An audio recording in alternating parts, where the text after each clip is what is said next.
जहर से भरे उस तालाब में उसका शरीर जल रहा था। वो दर्द से चीख रहा था, बुरी तरह तड़प रहा था। मौत उसके सामने खड़ी थी। लेकिन तभी कुछ अजीब हुआ। वो वहां मरा नहीं, बल्कि एक शैतान बनकर लौटा। क्या हाल है दोस्तों? ये कहानी सिर्फ एक भयानक म्यूटेंट की नहीं है। ये कहानी है एक मजबूर पिता के प्यार की, जो अपने बेटे को बचाने के लिए खुद को कचड़ा बनने को तैयार है। सेंट रोमा नाम का एक गांव, जो अब गांव कम और कूड़ा घर ज्यादा लगता है। चारों तरफ धुआं है, फैक्ट्रियों की चिमनियों से निकलता जहर। हवा में एक अजीब सी गंध है जो सांसों में चुभती है। यहाँ के लोग बीमार हैं, लेकिन कोई उनकी सुध लेने वाला नहीं। इसी जगह पर रहता है हमारा विंस्टन गूज, एक बेहद साधारण और शरीफ इंसान। विंस्टन कोई बड़ा आदमी नहीं है, वो सिर्फ एक सफाई कर्मचारी है। वो एक बहुत बड़ी कंपनी BTH यानी बॉडी टॉक हेल्थ स्टाइल में काम करता है। उसके हाथ में हमेशा एक पोछा होता है। वो दिन भर गंदगी साफ करता है, दूसरों का फैलाया हुआ कचरा समेटता है। लेकिन उसके दिल में सिर्फ एक ही इंसान बसता है, उसका सौतेला बेटा, जिसका नाम वेड है। वेड की माँ अब इस दुनिया में नहीं है। कैंसर जैसी जानलेवा बीमारी ने उसे विंस्टन से छीन लिया था। अब विंस्टन की जिंदगी का बस एक ही मकसद है, वेड को खुश रखना और उसे एक अच्छी जिंदगी देना। लेकिन वेड विंस्टन को वो सम्मान नहीं देता। वो उसे सिर्फ एक सौतेला बाप समझता है, जो उसकी माँ की जगह नहीं ले सकता। विंस्टन हर सुबह उठता है एक झूठी मुस्कान के साथ। वो वेड के लिए नाश्ता बनाता है, उसकी छोटी छोटी बातों का ख्याल रखता है।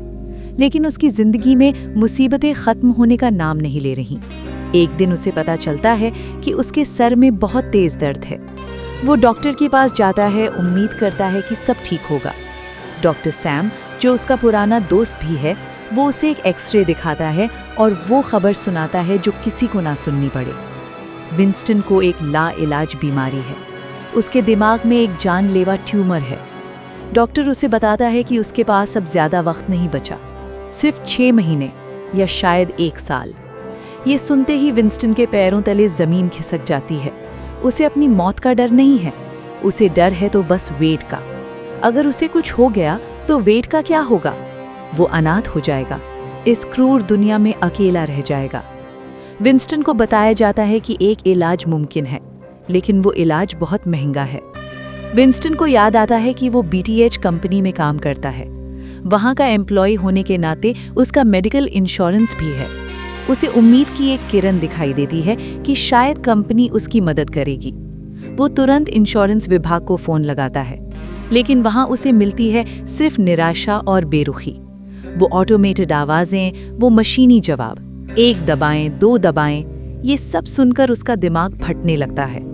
काफ़ी मशक्क़त के बाद एक एजेंट से बात होती है।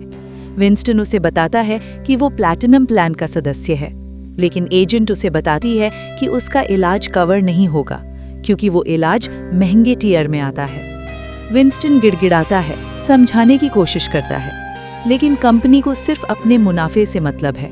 इंसानों की जान की वहाँ कोई कीमत नहीं है।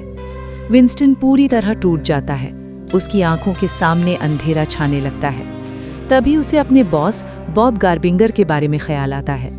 बॉब गार्बिंगर, जो BTH का मालिक है, वो टीवी पर बड़े बड़े दावे करता है, लोगों की सेहत सुधारने की बातें करता है। विंस्टन सोचता है कि अगर वो सीधे बॉब से बात करे तो शायद उसका दिल पसीज जाए। बॉब ने एक पार्टी रखी है अपने अमीर दोस्तों के लिए। विंस्टन वहां पहुंचता है अपनी बीमारी और लाचारी लेकर। वो बॉब के सामने खड़ा होता है और अपनी पूरी कहानी सुनाता है। वो बताता है कि कैसे उसने सालों तक कंपनी की सेवा की है। वो भीख नहीं मांग रहा, बस अपना हक मांग रहा है। बॉब उसकी बातें सुनता है, चेहरे पर एक बनावटी मुस्कान लिए। वो उसे भरोसा दिलाता है कि वो उसकी मदद जरूर करेगा। विंस्टन को लगता है कि शायद चमत्कार हो गया। बॉब उसे अपने असिस्टेंट के पास भेजता है कागजी कार्रवाई पूरी करने के लिए। लेकिन ये सब सिर्फ एक क्रूर मजाक था। विंस्टन को मदद नहीं मिलती, उल्टे उसे बेइज्जत करके निकाल दिया जाता है। उसे नौकरी से भी निकालने की धमकी दी जाती है। उस रात विंस्टन सड़कों पर अकेला घूमता है। बारिश हो रही है और उसके आंसू बारिश में मिल रहे हैं। उसने अपनी पूरी जिंदगी ईमानदारी से काम किया, कभी किसी का बुरा नहीं चाहा, हमेशा नियमों का पालन किया। लेकिन बदले में उसे क्या मिला? सिर्फ धोखा और मौत। अब विंस्टन के पास खोने के लिए कुछ नहीं बचा। वो ठान लेता है कि अब वो भीख नहीं मांगेगा, अब वो अपना हक छीन कर लेगा।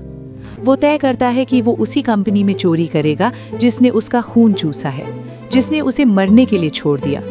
विंस्टन एक खतरनाक फैसला लेता है। वो BTH हेडक्वार्टर में घुसने का प्लान बनाता है। ये कोई मामूली चोरी नहीं है, ये शेर के मुंह में हाथ डालने जैसा है। विंस्टन को पता है कि वहां सुरक्षा बहुत कड़ी होगी, लेकिन उसके पास अब कोई दूसरा रास्ता नहीं है। वो अपने पुराने कपड़े पहनता है और अपने साथ अपना वफादार पोछा लेता है। जी हाँ, उसका पोछा जो अब उसका हथियार बनने वाला है। वो कंपनी की इमारत में चुपके से दाखिल होता है। अंधेरे गलियारों से गुजरते हुए उसकी धड़कनें तेज हो रही हैं। हर आहट पर उसे लगता है कि कोई उसे देख लेगा। वो बॉब गार्बिंगर की तिजोरी तक पहुंचने की कोशिश करता है। रास्ते में उसे जे डॉहर्टी मिलती है। जे एक खोजी पत्रकार है जो कंपनी के काले राजों को बेनकाब करना चाहती है। दोनों का मकसद अलग है, लेकिन दुश्मन एक ही है। विंस्टन तिजोरी तक पहुंचता है और वहां से पैसे निकालने में कामयाब हो जाता है, लेकिन तभी खतरे की घंटी बज उठती है। पूरी बिल्डिंग में सायरन गूंजने लगते हैं। बॉब गार्बिंगर को खबर मिल जाती है। वो अपने सबसे खतरनाक गुंडों को विंस्टन के पीछे लगा देता है। ये गुंडे कोई आम इंसान नहीं है, ये है द किलर नट्स, एक ऐसा गिरोह जो बेरहमी से कत्ल करने के लिए मशहूर है। विंस्टन भागने की कोशिश करता है, लेकिन वो चारों तरफ से घिर जाता है। वो एक ऊंचे प्लेटफॉर्म पर है, नीचे रसायनों का एक विशाल कुंड है। उस तालाब में हरा और जहरीला केमिकल उबल रहा है। गुंडे उस पर हमला करते हैं। विंस्टन मुकाबला करने की कोशिश करता है, लेकिन वो एक अकेला इंसान है और सामने हथियारों से लैस हत्यारे। हाथापाई के दौरान एक गुंडा उसे धक्का दे देता है। विंस्टन अपना संतुलन खो बैठता है और सीधे उस जहरीले तालाब में गिर जाता है। जैसे ही वो केमिकल में गिरता है, उसका शरीर जलने लगता है, उसकी त्वचा पिघलने लगती है, उसका चेहरा बिगड़ने लगता है। दर्द इतना भयानक है कि उसकी चीखें भी गले में घुट जाती हैं। वो डूबता जाता है उस हरे गाढ़े कीचड़ में। गुंडों को लगता है कि विंस्टन का खेल खत्म हो गया। वो वहां से चले जाते हैं, हंसते हुए और जश्न मनाते हुए, लेकिन उन्हें नहीं पता कि अभी तो खेल शुरू हुआ है। वो जहरीला केमिकल विंस्टन को मार नहीं रहा था, बल्कि उसके शरीर के हर सेल को बदल रहा था। उसकी बीमारी, उसका ट्यूमर, सब उस केमिकल के साथ मिल गए। एक अजीब सी प्रक्रिया शुरू हुई जिसे विज्ञान भी नहीं समझा सकता। थोड़ी देर बाद उस तालाब में हलचल होती है। एक हाथ बाहर निकलता है, लेकिन वो हाथ अब इंसान का नहीं है। वो बड़ा है, बेडौल है और उस पर अजीब से फोड़े हैं। विंस्टन बाहर निकलता है, लेकिन अब वो विंस्टन नहीं रहा। उसका कद बढ़ गया है, उसकी मांसपेशियां फूल गई हैं, उसका एक आंख नीचे लटक गई है और चेहरा पूरी तरह बदल गया है। अब वो एक मॉन्स्टर है, एक टॉक्सिक एवेंजर है। लेकिन इस भयानक रूप के अंदर वही पुराना नेकदिल विंस्टन है। उसे अभी भी वेड की चिंता सता रही है। वो लड़खड़ाते कदमों से अपने घर की तरफ भागता है। रास्ते में लोग उसे देखकर डर के मारे चीखने लगते हैं। वो किसी को डराना नहीं चाहता, वो बस अपने बेटे के पास जाना चाहता है। जब वो घर पहुंचता है तो वहां का मंजर देखकर उसका खून खौल उठता है। वेड और पड़ोसन डेजी मुसीबत में हैं। कुछ गुंडे जो बॉब के आदमी हैं, वो डेजी को धमका रहे हैं उसका घर हथियाने के लिए। वेड उन्हें रोकने की कोशिश करता है, लेकिन वो उसे धक्का दे देते हैं। विंस्टन ये बर्दाश्त नहीं कर पाता। उसका गुस्सा 7वें आसमान पर पहुंच जाता है।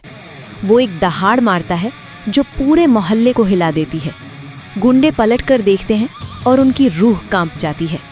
विंस्टन उन पर टूट पड़ता है पूरी ताकत के साथ। अब उसे गोलियों से कोई फर्क नहीं पड़ता। गुंडे उसे गोली मारते हैं, लेकिन गोलियां उसके शरीर से टकराकर गिर जाती हैं। वो अपनी नई ताकतों का इस्तेमाल करता है। एक गुंडे का हाथ पकड़कर वो उसे ऐसे उखाड़ देता है जैसे कोई कागज फाड़ रहा हो। वहां खून की नदियां बहने लगती हैं। ये मंजर बेहद खौफनाक है, लेकिन साथ ही ये न्याय का मंजर भी है। वो उन जालिमों को सजा देता है जिन्होंने कभी किसी पर रहम नहीं खाया। वेड और डेजी ये सब देखकर सन्न रह जाते हैं। वेड को यकीन नहीं होता कि ये भयानक प्राणी उसका सौतेला पिता है, लेकिन विंस्टन की आंखों में वो वही पुराना प्यार देखता है। विंस्टन ने उन्हें बचा लिया है, लेकिन मुसीबत अभी टली नहीं है। पुलिस के सायरन सुनाई देने लगते हैं। विंस्टन को पता है कि अब वो यहाँ नहीं रह सकता। अगर पुलिस ने उसे पकड़ लिया तो वो उसे किसी प्रयोगशाला में बंद कर देंगे। उसे वेड को छोड़कर भागना होगा। ये उसके लिए मौत से भी बदतर सजा है। अपने बेटे को सुरक्षित रखने के लिए उसे उससे दूर जाना होगा। वो वेड की तरफ देखता है एक आखिरी बार। उसकी आंखों में आंसू हैं जो उसके जले हुए चेहरे पर बह रहे हैं। वो जंगल की तरफ भागता है, अंधेरे में गायब हो जाता है। पीछे छोड़ जाता है ढेर सारे सवाल और एक अधूरी कहानी। वेड खड़ा होकर उसे जाते हुए देखता रहता है। आज पहली बार उसे अपने सौतेले पिता पर गर्व हो रहा है। लेकिन क्या विंस्टन वापस आ पाएगा? क्या वो कभी एक सामान्य जिंदगी जी पाएगा? ये सवाल अब हवा में लटके हुए हैं और जंगल के सन्नाटे में एक नए हीरो का जन्म हो चुका है। विंस्टन अब जंगल में अकेला है, शहर की चकाचौंध से बहुत दूर। वहां उसकी मुलाकात एक साधु जैसे व्यक्ति से होती है जिसका नाम है गथरी स्टॉकिन्स। गथरी भी समाज से कटा हुआ है और वो विंस्टन के दर्द को समझता है। वो विंस्टन को समझाता है कि उसका ये रूप कोई श्राप नहीं है, बल्कि ये एक वरदान है उन लोगों को बचाने का जो खुद को नहीं बचा सकते। विंस्टन को एहसास होता है कि छुपकर रहने से कुछ नहीं होगा। उसे वापस जाना होगा और उस बुराई को जड़ से खत्म करना होगा। उसने अपना वो वफादार पोंछा फिर से उठा लिया है। अब वो सिर्फ सफाई कर्मचारी नहीं, बल्कि द टॉक्सिक अवेंजर यानी टॉक्सी है। उधर शहर में बॉब गार्बिंजर का आतंक बढ़ता जा रहा है। उसे पता चल गया है कि विंस्टन अभी जिंदा है और वो विंस्टन के खून में छिपी उस अद्भुत शक्ति को पाना चाहता है। बॉब का मानना है कि अगर उसे वो सीरम मिल जाए तो वो और भी ताकतवर हो जाएगा और अमर हो जाएगा। उसने वेड को अगवा कर लिया है ताकि विंस्टन खुद ब खुद उसके जाल में फंस जाए। जे डॉटी जो विंस्टन की सच्चाई जान चुकी है, वो विंस्टन को ढूंढ निकालती है और उसे वेड के अगवा की खबर देती है। ये सुनते ही विंस्टन का गुस्सा ज्वालामुखी की तरह फट पड़ता है। अब उसे कोई नहीं रोक सकता, न सेना, न पुलिस, न कोई मॉन्स्टर। वो शहर की तरफ बढ़ता है, एक तूफान की तरह। रास्ते में द किलर नट्स का बैंड एक कॉन्सर्ट कर रहा है। ये वही लोग हैं जिन्होंने उसे कुंड में गिराया था। विंस्टन वहां पहुंचता है, स्टेज पर चढ़ जाता है। वहां एक भयानक लड़ाई होती है, संगीत के शोर के बीच मौत का तांडव। विंस्टन अपने पोंछे से दुश्मनों की धज्जियां उड़ा देता है। गिटार टूटते हैं, स्पीकर फटते हैं और अंत में सिर्फ टॉक्सी खड़ा रहता है। अब उसकी मंजिल है BTH का मुख्यालय, जहां बॉब गार्बिंजर उसका इंतजार कर रहा है। विंस्टन और जे कड़ी सुरक्षा को भेदते हुए अंदर घुसते हैं। वहां एक प्रयोगशाला में वेड को बंधक बनाकर रखा गया है। विंस्टन को देखते ही बॉब उसे पकड़ने का आदेश देता है। विंस्टन को जंजीरों में जकड़ लिया जाता है और उसका खून निकाला जाता है। उस जहरीले खून से साइंटिस्ट एक सीरम तैयार करते हैं। बॉब को लगता है कि अब वो दुनिया का भगवान बन जाएगा। वो बिना सोचे समझे उस सीरम को पी लेता है, लेकिन कुदरत का खेल कुछ और ही है। जैसे ही वो सीरम पीता है, उसका शरीर कांपने लगता है। उसकी भी हालत विंस्टन जैसी होने लगती है, लेकिन विंस्टन का दिल साफ था, इसलिए वो हीरो बना। बॉब का दिल काला है, इसलिए वो एक घिनौना दैत्य बन जाता है। उसका रूप विंस्टन से भी ज्यादा भयानक हो जाता है।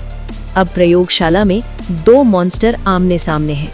एक तरफ टॉक्सी है जो अपने परिवार के लिए लड़ रहा है, दूसरी तरफ बॉब है जो अपनी हवस और लालच के लिए लड़ रहा है। दोनों के बीच एक अंतिम युद्ध शुरू होता है। दीवारें टूट रही हैं, मशीनें धमाकों के साथ फट रही हैं। विंस्टन बुरी तरह घायल है, लेकिन वेड की आवाज उसे हिम्मत देती है। वेड चिल्लाता है, उठो डैड, तुम कर सकते हो। डैड शब्द सुनते ही विंस्टन में एक नई ऊर्जा आ जाती है। उसने आज तक इस शब्द को सुनने के लिए तरसा था। वो पूरी ताकत से बॉब पर हमला करता है। वो बॉब को उठाता है और एक जलते हुए इंजन में फेंक देता है।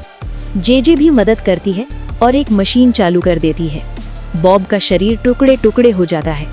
एक जबरदस्त धमाका होता है, पूरी बिल्डिंग हिल जाती है। आग की लपटों के बीच विंस्टन वेड को अपनी गोद में उठाता है। वो बाहर निकलते हैं, जहां सुबह का सूरज निकल रहा है, धुआं छट रहा है और बुराई का अंत हो चुका है। विंस्टन जमीन पर गिर जाता है, उसकी सांसें उखड़ रही हैं। वेड उसके पास बैठता है, उसका हाथ अपने हाथ में लेता है। तुम मेरे असली हीरो हो, वेड रोते हुए कहता है। तभी एक चमत्कार होता है। विंस्टन का शरीर ठीक होने लगता है। उसका म्यूटेशन उसकी बीमारी को भी खत्म कर देता है। वो धीरे धीरे आंखें खोलता है और वेड को गले लगा लेता है। पूरा शहर वहां जमा है। लोग विंस्टन के लिए तालियां बजा रहे हैं। अब वो कोई साधारण सफाई वाला नहीं, वो उनका रक्षक है, उनका अपना टॉक्सिक अवेंजर। तो दोस्तों, ये थी कहानी जो हमें बहुत कुछ सिखा जाती है। सुंदर चेहरा या सिक्स पैक एब्स जरूरी नहीं होते, जरूरी होता है एक साफ दिल और अपनों के लिए कुछ कर गुजरने का जज्बा। विंस्टन ने साबित कर दिया कि चाहे दुनिया आपको कचरा समझे, अगर आपके इरादे नेक हैं तो आप उस कचरे से भी सोना बन सकते हैं। अगर आपको हमारा ये डिटेल्ड एक्सप्लेनेशन पसंद आया हो, इस वीडियो को लाइक दें, अपने दोस्तों के साथ शेयर करें, कमेंट्स करें और हाँ, हमारे चैनल को सब्सक्राइब करना मत भूलिएगा। मिलते हैं अगली वीडियो में अलग कहानी के साथ।